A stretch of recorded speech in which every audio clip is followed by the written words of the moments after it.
каналов больше, качество лучше. Ну и вообще удобнее намного. Телевизор шипшеста итеп күрсәтә, рәсеме сикерми, каналлар бушлай, абонент түләүләр юк. Менә нәрсә ул цифрлы телевидение. Республикада эфир телевидениесын кертү эшләре 2012 елны ук башланды. Безнең районга цифры быел тест режимында килде.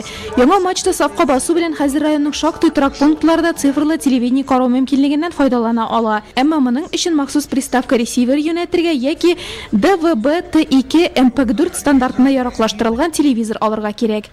Просим принимать 10 телевизионных каналов, которые... Хәзерге вакытта беренче пакеттагы 10 каналны карап була. Киләчәктә әйтик, май аенда тагы 10 канал истәячәкбез. Инде киләсе елга Нурлата тагы 10 канал булыр дип фаразлыйбыз. Шулай итеп, халыкның 96% 20 бушлай канал карый алачак. По финансирую федеральному.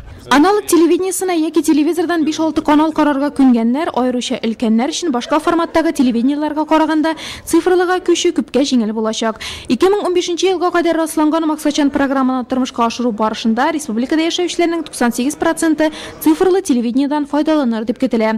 Аналог телевидениесе 2017 елның азагына кадәр гамәлдә булачак. Димәк, өйрәнергә вакыт бар әле.